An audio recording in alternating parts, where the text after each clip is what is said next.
The sun didn't just shine, it hunted. And under its cruel gaze, a woman ran like a shadow on fire, barefoot, bleeding, breathless. They weren't chasing her. They were finishing her. But death didn't come with a bullet. It came with a whisper, and a hand that didn't bind, but steadied. The desert didn't forgive. It swallowed. Nita's feet slapped dry rock, her breath a torn thing in her chest. Blood clung to the shredded sleeve of her buckskin dress, sticky and black around the bullet wound in her shoulder. Her cracked lips moved in prayer, half in Apache, half in silence. Behind her, hooves, laughter, shouts of men who'd long since ceased being men. She stumbled. Her knees hit stone, palms skinned raw again, the edge of her vision blurred to red and white. Just ahead, an arroyo, dry riverbed, bones of a creek long dead. If she could crawl, hide, her body gave out. She fell hard into the dust, too weak even to brace the fall, and yet her chin lifted. She would not meet death staring at dirt. Her eyes found the sky, a trembling blue full of nothing. Then a shadow. Then a voice. Low, worn, unfamiliar. And then blackness swallowed the rest. 20 miles east, the town of Broken Ridge simmered under that same savage sun. Horses pawed the packed earth. Wagon wheels groaned. Sweat and smoke clung to the main street like sin. Inside the mercantile, Elias Cole stood like a monument. Tall, weathered, silent. He wasn't shopping. He was surviving. Phineas Cobb, the storekeep, didn't bother asking what Elias needed. He'd served the man for 12 years, through war, fire, and the long, ugly aftermath of both. "You hear they're hauling in a wild one?" Cobb asked, pouring grain into a sack. "Apache girl," he added. "Bardo Wade's prize. Says she tried to steal his horses." Elias didn't look up. "Not my concern." Cobb shrugged. Didn't figure it would be. When Elias stepped out into the blistering light, the air hit him like a slap. He was halfway through loading his buckboard when the shouting started, just down the street. Ugly laughter, crowds, dust. He should have left, should have driven home, but something, the ghost of who he used to be, dragged his boots forward. The stockyard reeked of sweat, manure, and spectacle. There, on a crude plank platform, stood Bardo Wade. Grease-slick hair, snake-oil smile. At his side, the woman. Apache. Skin sun-bitten. Feet torn and red. She stood upright despite the ropes, chin defiant.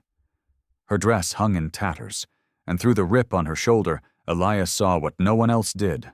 A bullet graze, swollen and angry. "Gentlemen," Wade called, "buy this fine heifer and get yourself an Apache gal. Free." Crude laughs. "Spit on the ground." No one bid. "She's strong," Wade barked. "Don't talk much. Workhorse." Still nothing. Wade's face twisted. "Fine. Maybe Silver Creek Mine'll take her. They pay for strong backs. Don't care if they're still breathing a year later." Elias's jaw clenched. The mines. He'd seen what came out of those pits. Twisted limbs, black lungs, coffins. His voice broke the silence before his mind caught up. "I'll take her." The crowd turned. Bardo raised a brow. "You want the cow, Doc?" "Just her." $15, Elias said, dropping silver into a pile. "That buys your silence." Wade hesitated, greed flickering. Then he snatched the coins. "She's yours," he spat. "Don't say I didn't warn you." Elias turned to her. "You're coming with me." He didn't touch her, didn't command. But Wade shoved her anyway. She stumbled. Elias caught her arm to steady her, then let go just as fast. That quick release. It startled her.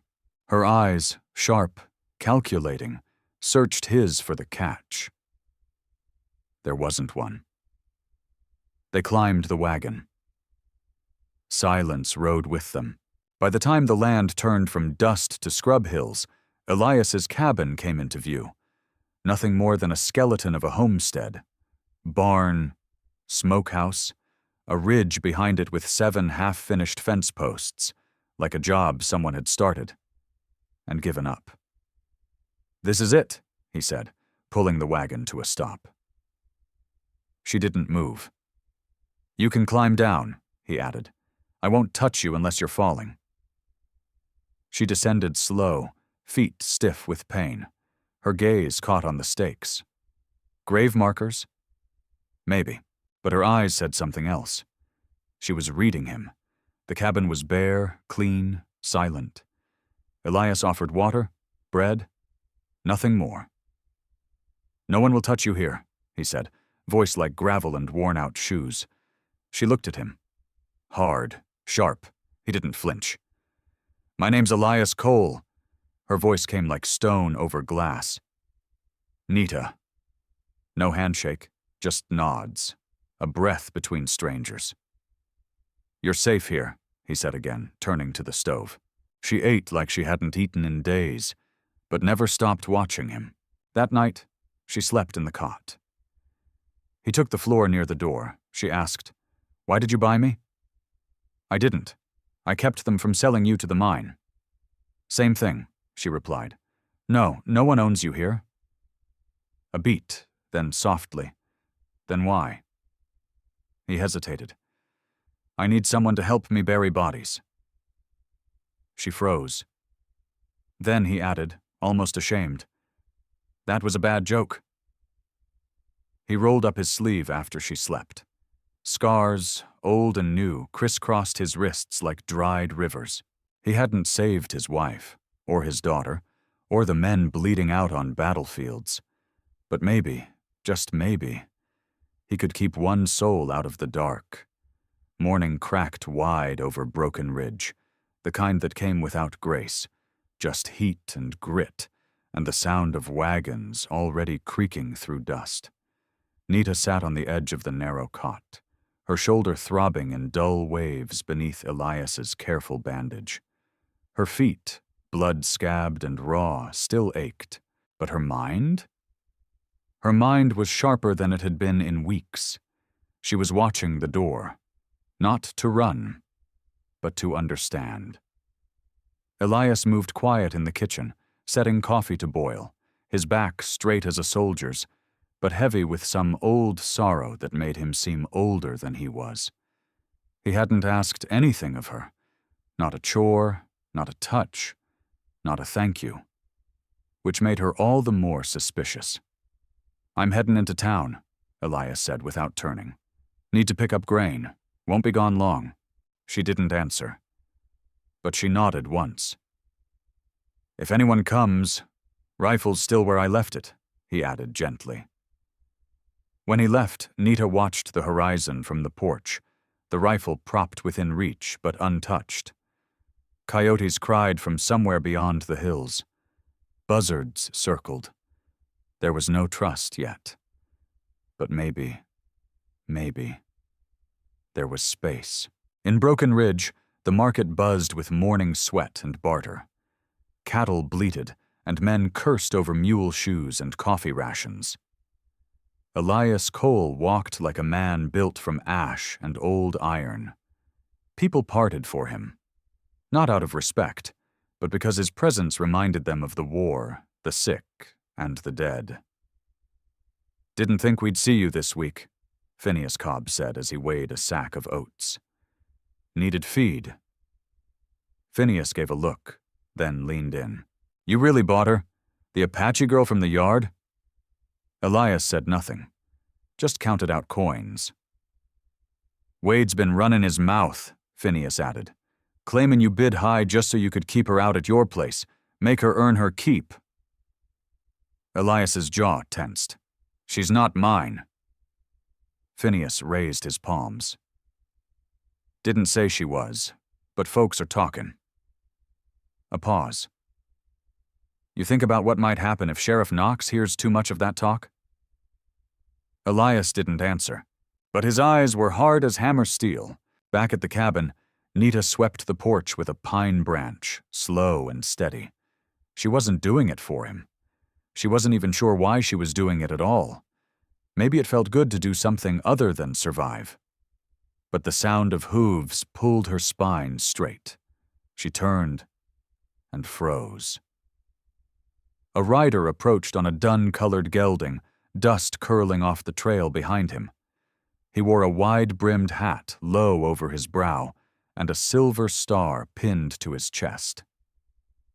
Sheriff Jared Knox. She stepped back slowly, eyes narrowing. He dismounted without a word, tying his reins to the porch rail like he belonged there. "Afternoon," he said, voice thick like burnt molasses. Nita didn't reply. "Don't reckon we've met proper," he said, removing his gloves finger by finger. "Name's Knox, sheriff in these parts." Still, she said nothing. "You Elias's new project?" he added, stepping closer. "Word is he picked you up at the yard like some busted tool he could fix." "I ain't broken," Nita said flatly. His smile came slow. "False." "Didn't say you were, darlin'. Just misplaced." He leaned one boot against the porch rail, scanning the horizon. "See, I make it my business to know who's coming through my town, especially Apache, especially women who can't seem to say where their people are." Her stomach knotted. "You looking for someone?" she asked. Knox chuckled. "Always am." A pause. "You're real composed for someone who just escaped captivity," he said, eyes narrowing. "Real tidy. Real educated. Makes a man wonder where you learned to speak English that good." She didn't answer, but her fingers brushed the edge of the doorway, near the rifle. Knox saw it. Didn't miss a beat. "Careful now," he said. "Wouldn't want folks thinking you're dangerous. We hang dangerous things round here, especially when they've got no papers, no family, no name worth vouching for." That made her flinch, but just slightly. Knox smirked. He tipped his hat. "You let Cole know I stopped by, just making sure everything's proper." And just like that, he mounted up and rode off, dust curling behind him like a threat. When Elias returned, Nita met him at the gate. "He came," she said before he could dismount.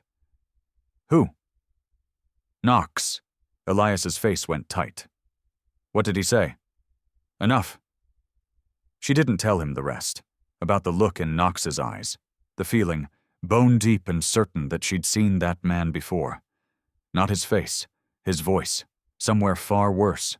That night, as coyotes sang and the moon hung low, Elias offered her a plate of cornbread and beans. She took it, ate slow, then set it aside. "Why'd you really do it?" she asked. "Why speak up?" He looked at her, not away, not through her, at her. "I've seen too many folks get buried who didn't deserve it." "And me?" she pressed. "You think I deserve more?" "I think you deserve a choice." A pause. Then, in the quiet between them, she said, "You don't know what I've done." Elias stirred the embers. "Neither do you." The sun bled out over the western hills, staining the sky with the color of dried blood. Wind whispered through the cottonwoods near Elias's cabin, stirring the dust but offering little mercy from the heat. Inside, it was silent. Nita stood at the stove, her bare feet wrapped in linen strips Elias had given her. She stirred a pot of beans with the kind of careful, deliberate movement of someone raised to waste nothing. Her shoulder ached. Her feet throbbed. But pain wasn't new. What was new, what rattled her to her bones, was the quiet. Not the silence of danger, but the stillness of a place untouched by cruelty. At least, not recently. She glanced at Elias, seated at the table, sharpening a knife slowly across a whetstone. His face, always somber, looked older tonight. Shadows curled under his eyes, and his jaw stayed tight even when he wasn't speaking. It was the kind of face that carried ghosts. "I cleaned the shed," Nita said softly, just to break the stillness. Elias didn't look up. "Didn't ask you to?" "I know," she said, then added, "That's why I did it." He paused, met her eyes. There was something unreadable behind them. Grief, maybe, or fear wearing grief's clothing. "You don't owe me work." "Don't owe you anything," she agreed. "But I owe myself something." They ate in near silence, save for the clink of spoons and the rustle of wind against the shutters. After, Elias rose and fetched a small tin box from a high shelf. Inside, bandages, a jar of salve, a coil of thread, and a needle. He motioned to her shoulder. "Let me check it." She hesitated, then nodded, pulling the sleeve of her dress down with care. The wound was healing, but angry and red. Infection still lurked beneath the skin. Elias crouched beside her, wiping his hands first, then cleaning the area with gentle, practiced fingers. Nita didn't flinch, didn't cry out, but her eyes never left him. "You said you were a doctor once," she said. "I was." "What changed?" He threaded the needle without answering. Then, "I buried more than I saved." Nita's voice softened. "War?" He nodded. "Union field hospitals. Before that, frontier medicine. Miriam, my wife, she called it soul rot. That slow, creeping poison that comes from watching too many die." She looked down. "I know that kind of rot." He glanced up. "You were a healer too." "Still am," she said, "even if there's no one left to heal." He didn't speak for a moment. Then, "You learned both ways?" "My grandmother taught me the old ways.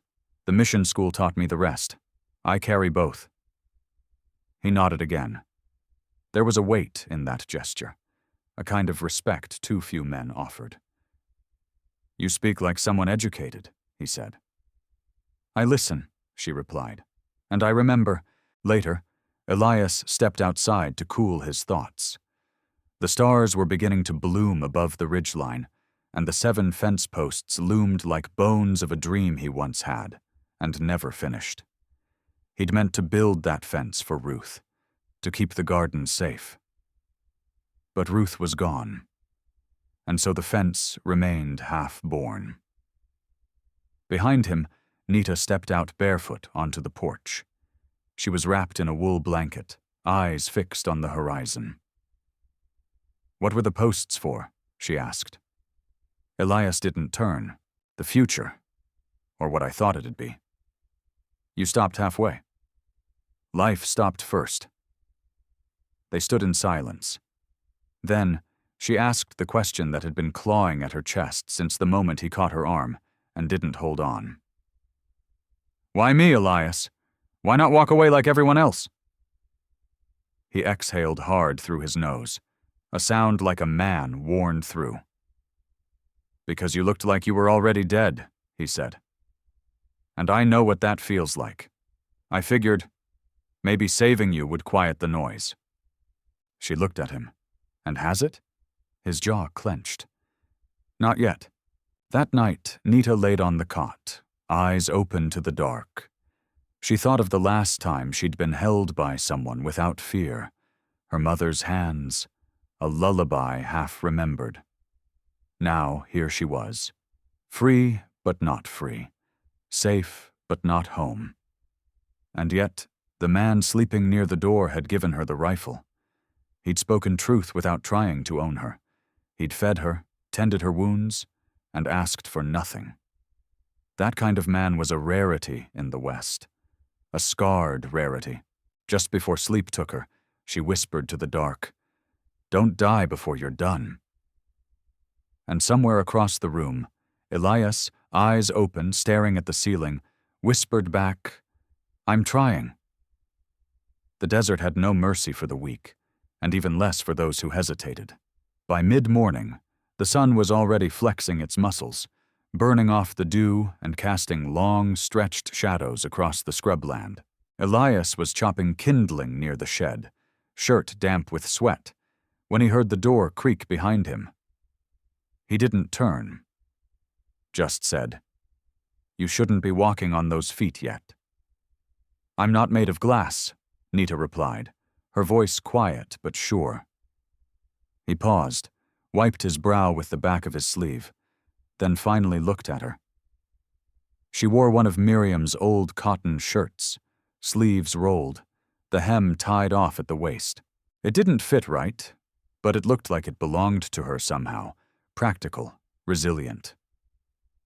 "Shoulder still hurting?" he asked. She nodded. "It's hot and tight. Might be festering again." Elias tossed the axe aside and motioned her to the porch. "Sit down. Let me look." She lowered herself onto the steps with a soft grunt, her eyes steady as he brought out the small wooden kit again. He knelt beside her, hands deliberate, respectful. When he peeled back the bandage, he frowned.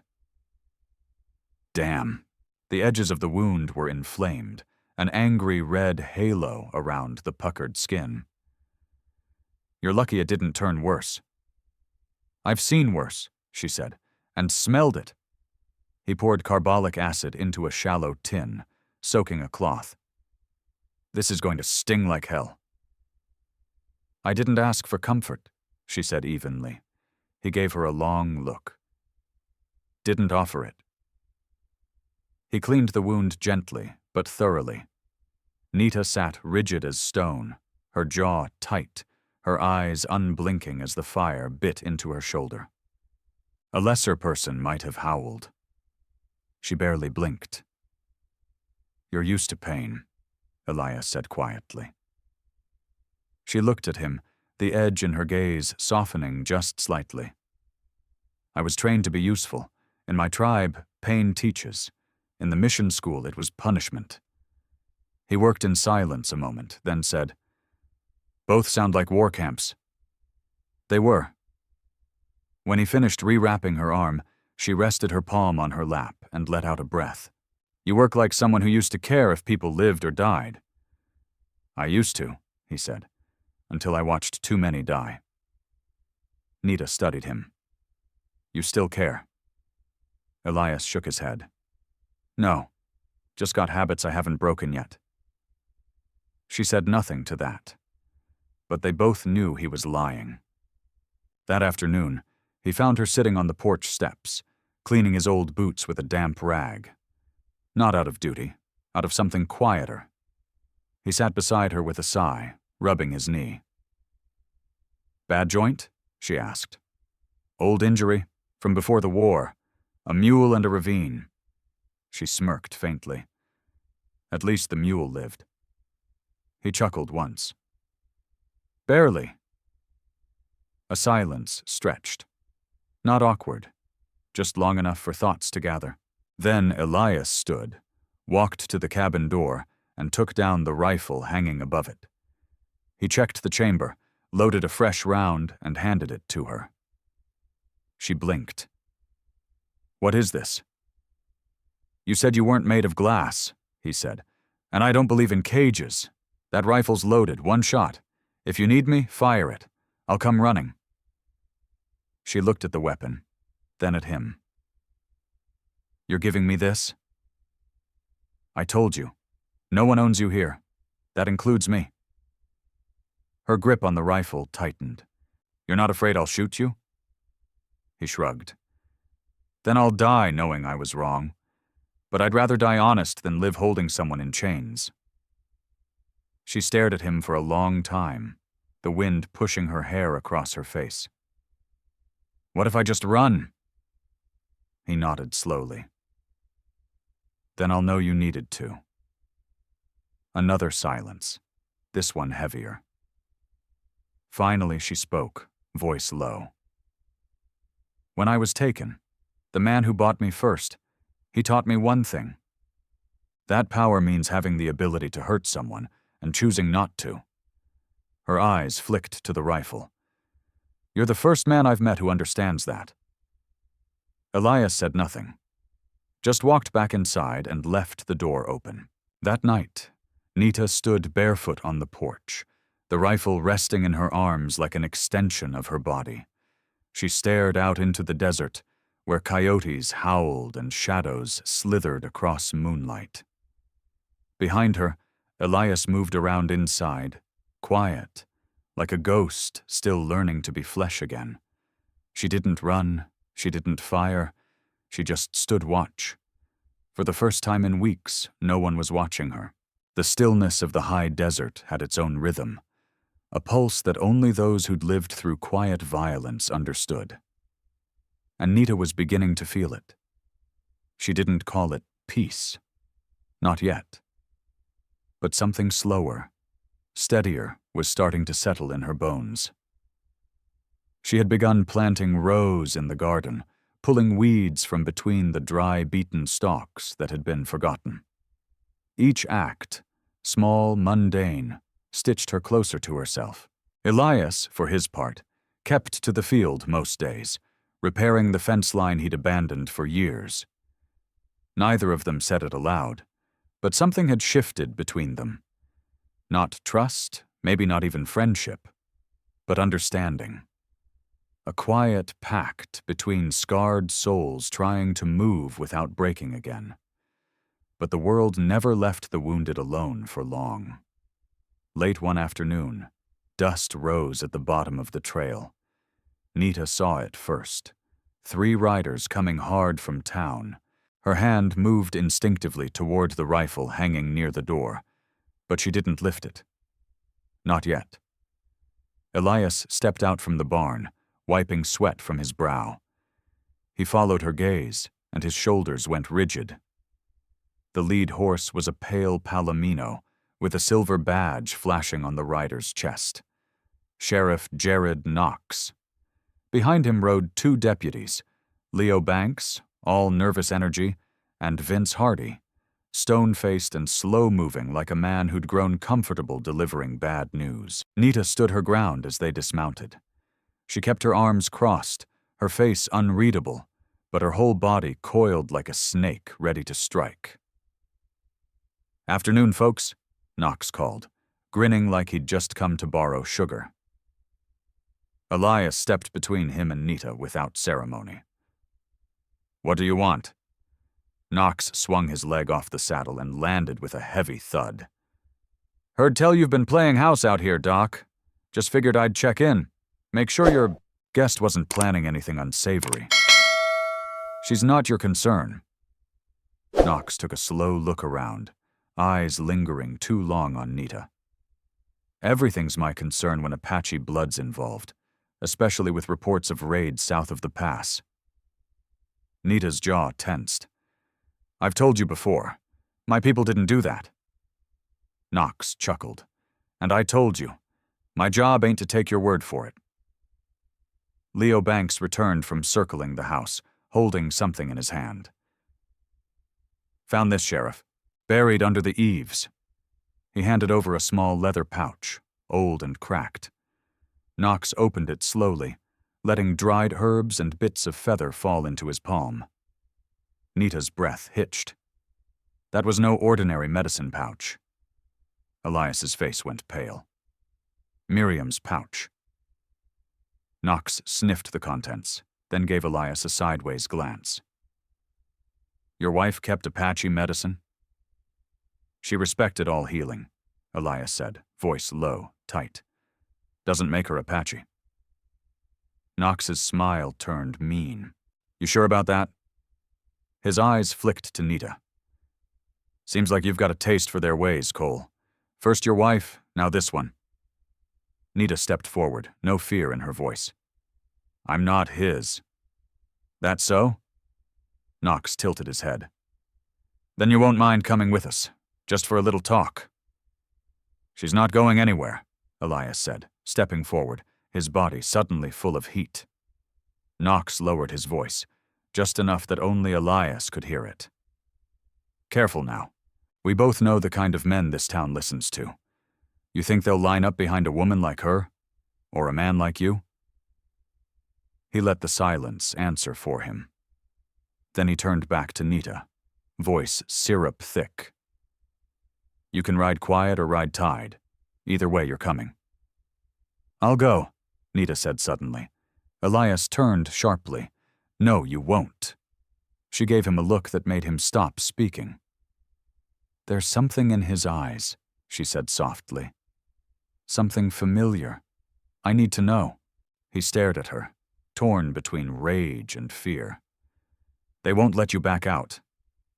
"Then you come with me," she said. "Make sure they do." Knox smirked. "Well, hell, I do love a reunion." They rode back to Broken Ridge with the sun beginning to dip, throwing gold across the landscape like spilled whiskey. Nita rode behind Leo, hands tied loosely in front. Ceremonial, not needed. She wouldn't flee. Not now. Not yet. Beside her, Elias kept pace. Silent. Tense.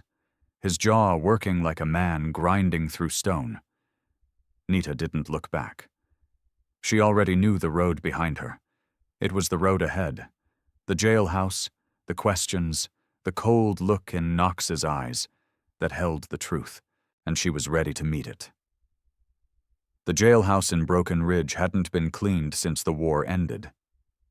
Dust clung to the barred windows, and the wood planks groaned like they remembered the screams of men who'd left more blood than breath inside. Sheriff Jared Knox liked it that way. He said it gave the place honest character. But truth was, he liked people to feel small the second they stepped through the door. Nita walked in without flinching. Elias followed close, his fists clenched so tight the scars on his knuckles shone white. "You can leave her with us," Knox said, tossing his gloves on the desk. "We just want to talk." "I'm staying," Elias said, eyes locked. Knox shrugged. "Suit yourself. Just don't cry when you don't like the answers." They led her to the back room. A cracked table. One chair. Elias stood behind her as she sat. Knox stayed standing, arms crossed, boots planted wide. "You remember a man named Curtis Vane?" Knox asked, voice sharp like the edge of a spade. Nita blinked. "No." "Funny," he said. "He remembers you. Claimed you were part of a raiding party hit his cattle spread near Clear Fork 2 summers back. Said one of y'all wore blue beads in her braid." She touched her hair instinctively. Blue glass, strung by her mother, still braided tight behind her ear.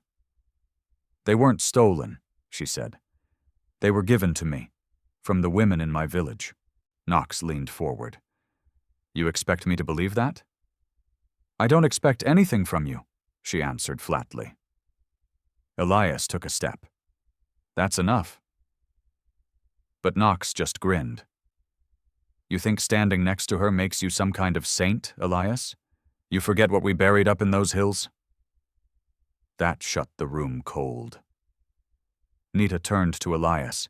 His face, once iron, now looked like weathered parchment. "What is he talking about?" she asked. Elias didn't answer. Knox did.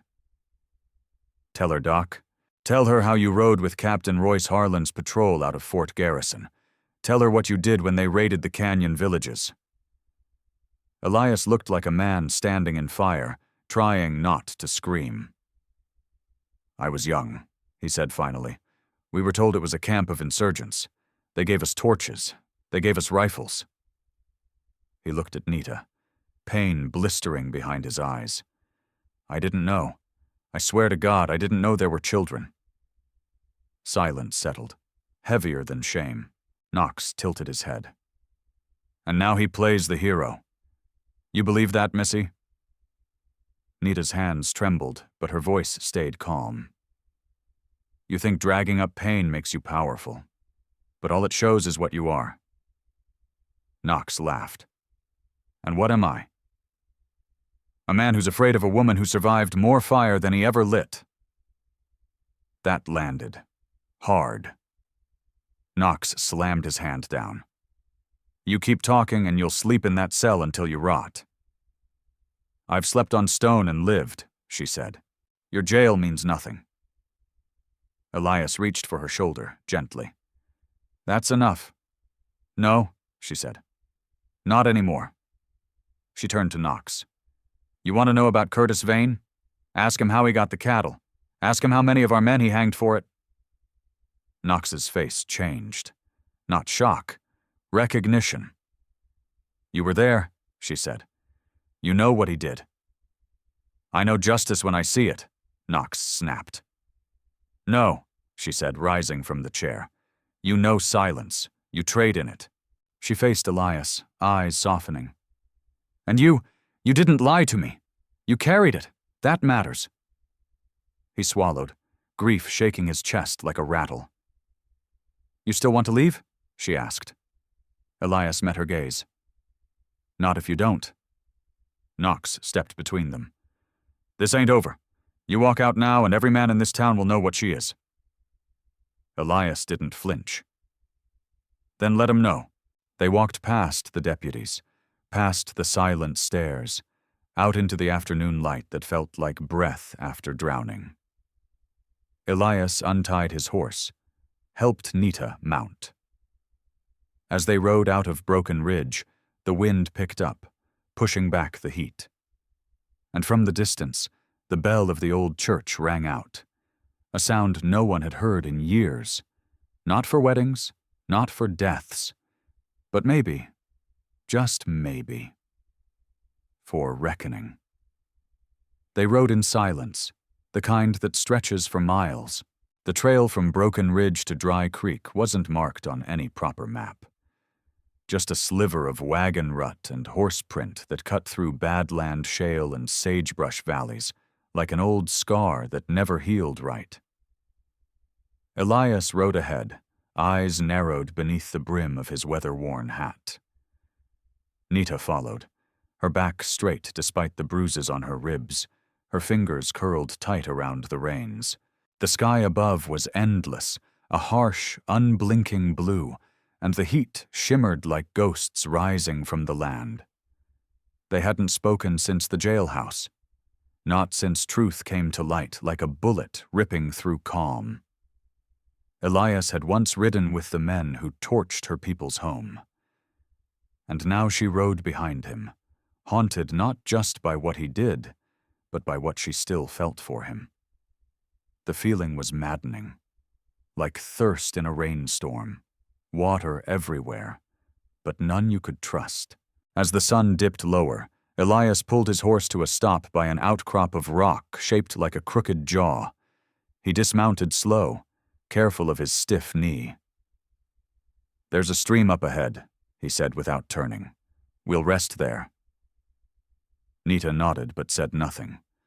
She slid down, wincing as her boots met the dry dirt. They reached the water soon enough, a thin trickle, barely more than a whisper over stone. But it was clean. Nita cupped her hands and drank, the coolness shocking after the day's long heat. Elias crouched a few paces away, building a small fire from mesquite and broken cedar. He didn't ask if she wanted food. Just cooked, beans and salt pork.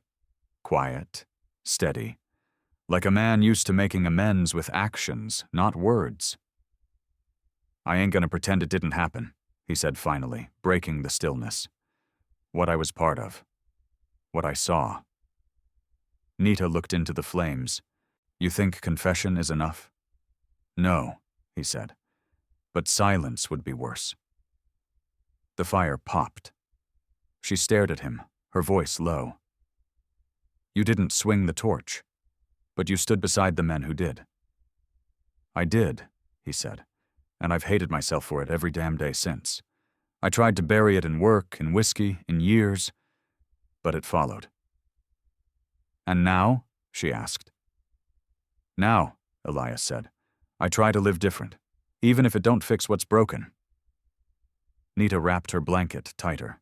The desert chill was crawling in fast, brushing her skin like a warning. You helped me, she whispered, not because I was Apache, not because I reminded you of some girl you couldn't save. You helped because I was bleeding." He nodded. "That's the truth." She sighed. "Then maybe that's enough for tonight." They slept close to the fire, backs to each other, but not enemies. By morning, a pale layer of frost blanketed the grass. The wind had teeth now, sharp with coming winter. They saddled up and rode west toward Dry Creek. Word had spread, that much was clear. At the trading post near Mesa Ridge, a man looked at Nita and spat on the floor. Elias didn't say a word, just stood in front of her, quiet but unmoving, until the man turned away. Outside the general store, an old woman offered Nita a bundle of dried sage.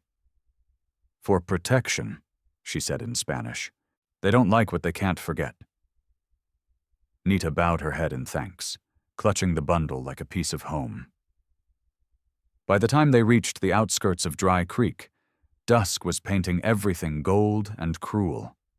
The town looked different, smaller somehow, meaner.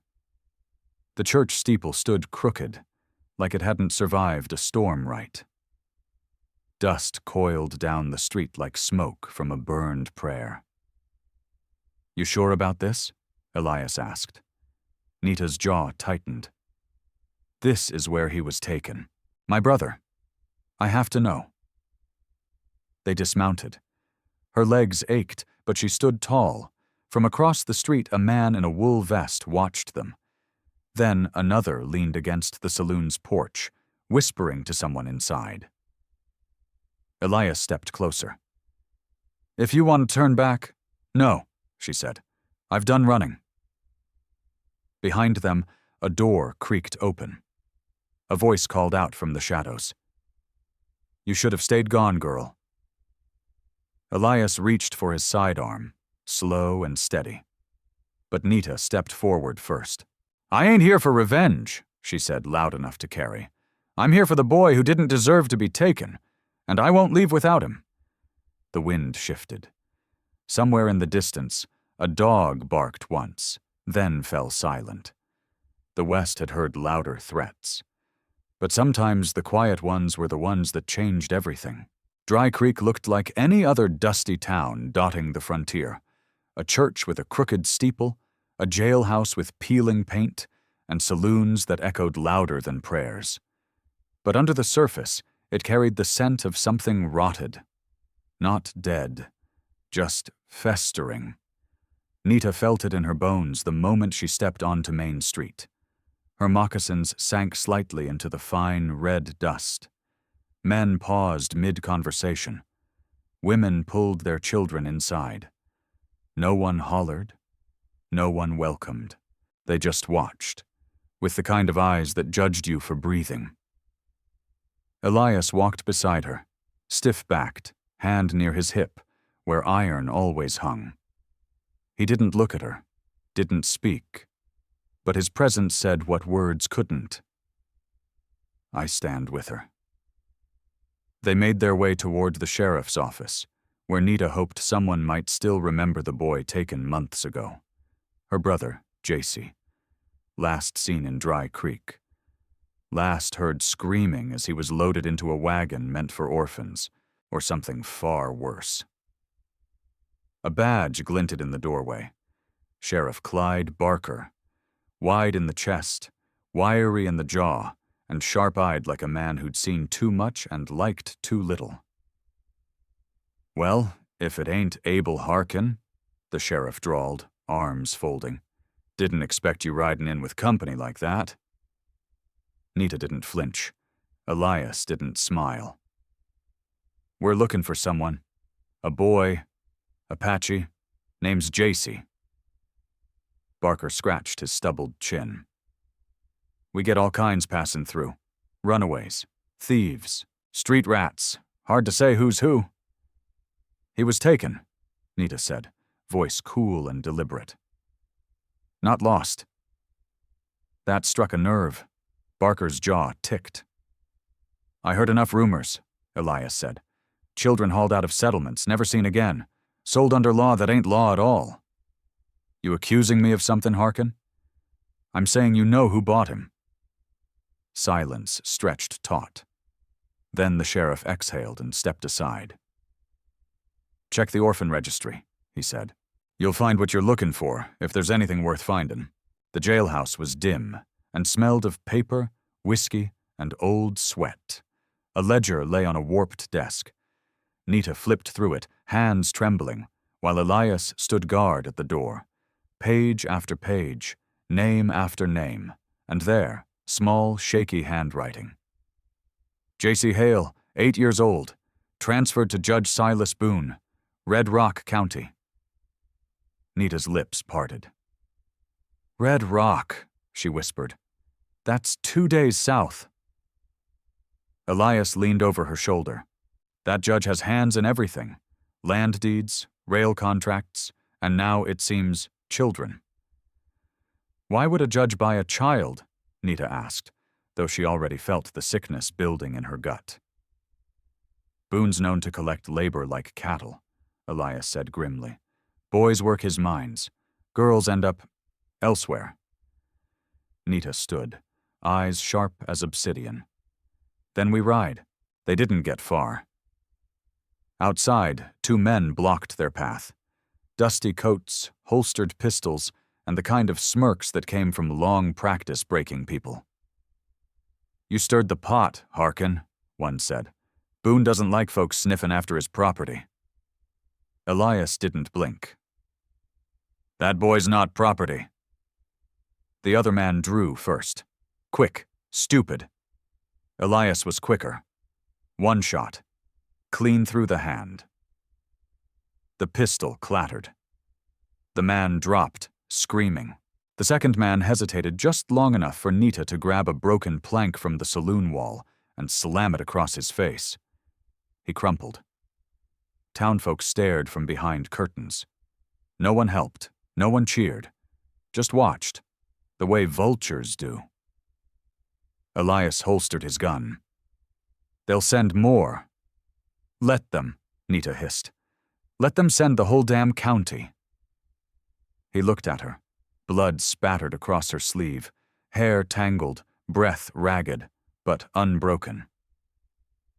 "Your brother's in Red Rock," Elias said. "We ride at dawn." That night, they holed up in a barn behind the old preacher's house. An ally from long ago, Pastor Eli Turner gave them bread, a rifle, and a warning. "Judge Boone owns the law down there," he said quietly. "He writes it, bends it, breaks it, and no one dares call him out. You go down there, you best be ready for hell." "I was born in hell," Nita answered, "and I'm not scared of going back." Elias didn't argue. He knew her fire now. It burned hot, but never wild. As the stars took their place over Dry Creek, Nita sat in the straw and unwrapped the sage bundle the old woman had given her. She lit it and let the smoke curl through the rafters. "For protection?" she murmured. Elias watched. "Think it'll work?" She looked at him. "No, but it reminds me that someone once believed I was worth protecting." He nodded. "You are." And that was enough to carry them into the dark. They rode at first light, the kind of gray morning where the sun rose slow, like it didn't much care what happened below. Dust clung to Nita's braids. The wind dragged the scent of dry mesquite and something foul, a coppery warning carried from the south. Elias rode ahead, silent, back straight as a pine beam. Beside him, Nita kept her eyes sharp, hand near the knife on her belt. They didn't speak much. There was nothing left to say. Red Rock wasn't a town. It was a trap disguised as one. Nestled in a canyon's throat, it looked peaceful from a distance. But the closer they got, the more they saw the truth. High fences, watchmen on rooftops, and too many boys hauling crates that should have been moved by grown men. No laughter, just the sound of chains. Nita clenched her jaw. "This is it," Elias muttered. "Boone's kingdom." They left their horses tied behind a brush line near a dry riverbed. From there, they made their way on foot, cutting between wind-warped sheds and low adobe walls until they reached a narrow alley beside the courthouse. Elias pulled a folded map from his coat. The ledger said JC was transferred here last month. Boone keeps the kids in a boarding lodge behind the court. Looks like a school on paper, but word says otherwise. Nita stared at the building. No signs, no windows open, just silence. The wrong kind. They waited until the bell tower struck noon, when the street noise swelled with wagons and townsfolk. Then they moved. Elias slipped in through the back, where the latch was rusted. Nita followed close. Inside, the air was thick, not with smoke or rot, but with fear. You could feel it in the walls. A thin hallway stretched ahead. Doors on either side. No guards, no teachers. And then, soft sobbing. Nita turned, heart clenching. Behind one of the doors, a muffled cry. She opened it slow. Inside sat 4 children on straw mats. One of them stood, thin, brown-eyed, defiant even in hunger. Her breath hitched. JC? The boy blinked. Recognition sparked like flint. Nita! She ran to him, arms wrapping tight. He clung to her ribs like he'd never let go again. I thought you were gone, he whispered. Not a chance, she choked. Not while I breathe. Behind them, Elias was already at work, unlocking the other doors, freeing every child inside. Wordless. Focused. Efficient like a man who'd done this before. They moved fast, gathering the children. But they didn't get far. A rifle cocked from the stairwell. Well now, a gravelly voice said, ain't this a reunion? Judge Silas Boone stood tall, wearing black as if mourning something, maybe his soul. Behind him, 2 armed deputies, each meaner than the other. I wondered when you'd come, Boone said. The girl with fire in her eyes, the ghost with a gun. You took a child, Nita said. You'll answer for it. I bought a labor contract, Boone corrected. Signed legal, sealed by the state. That boy's worth $12 a month and not a cent more. Elias stepped forward, hand near his revolver. And what's your life worth, Boone? The judge smirked. That depends. You think you can walk out of here with 15 kids and no lawman raising hell?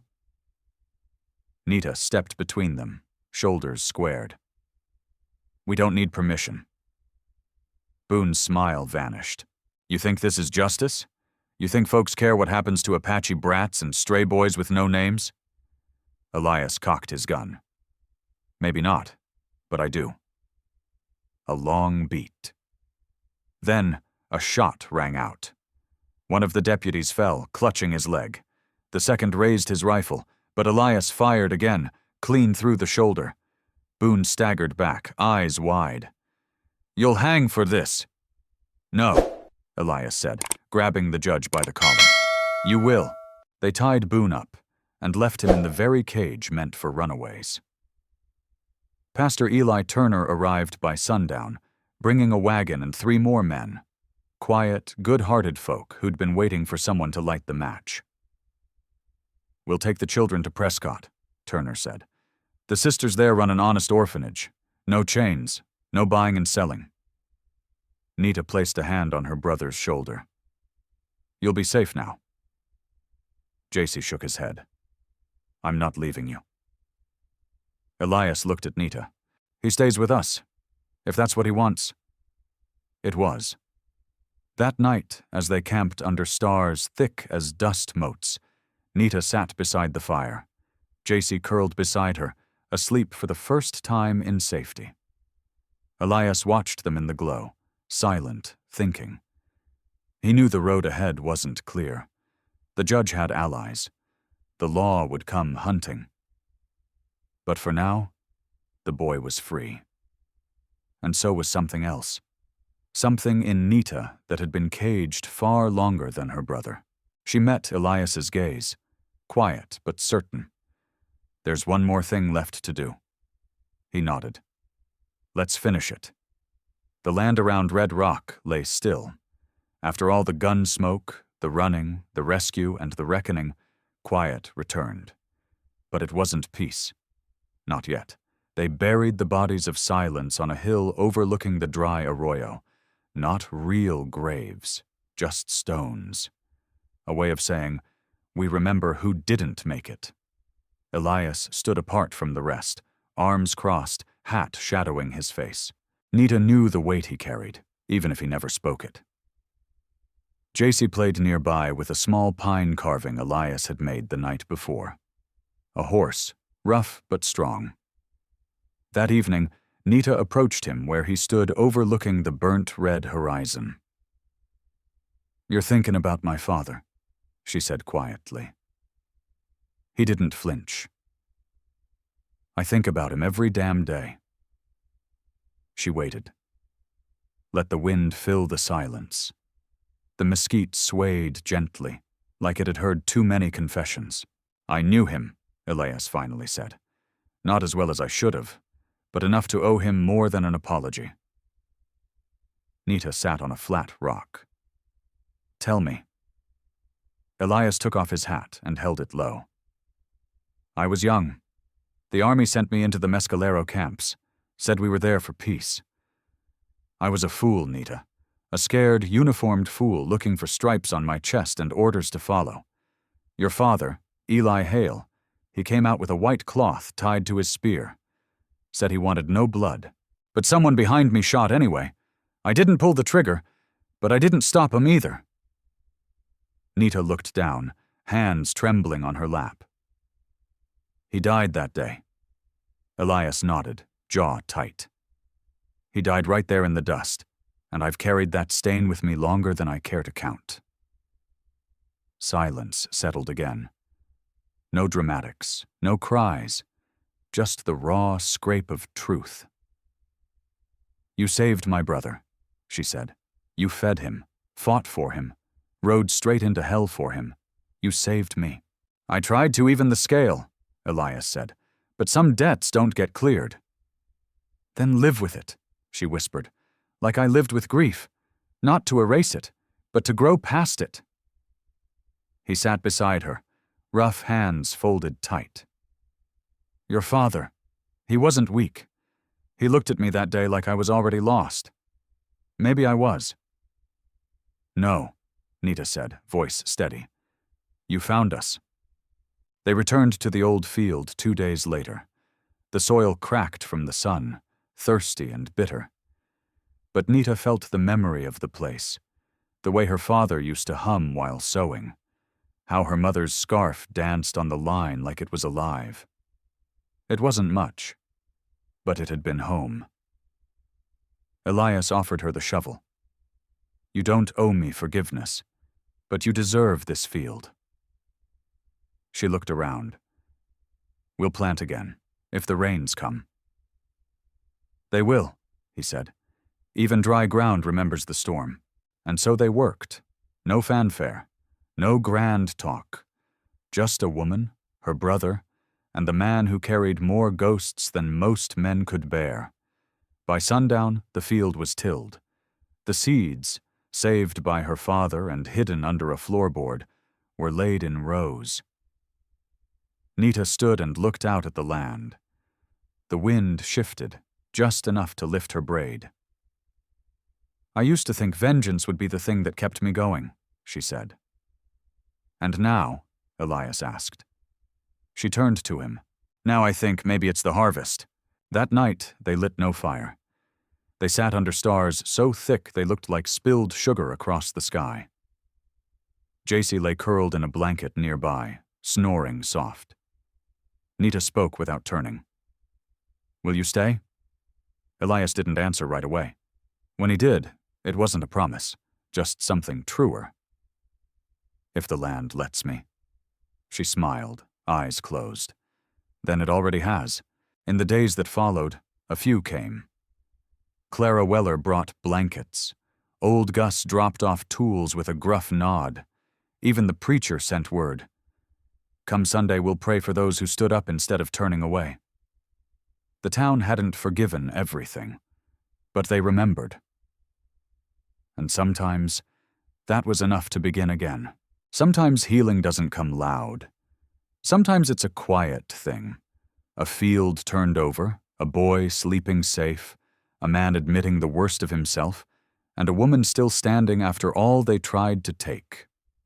So I ask you, is forgiveness ever really earned? Or is it something we give when we're ready to start planting again?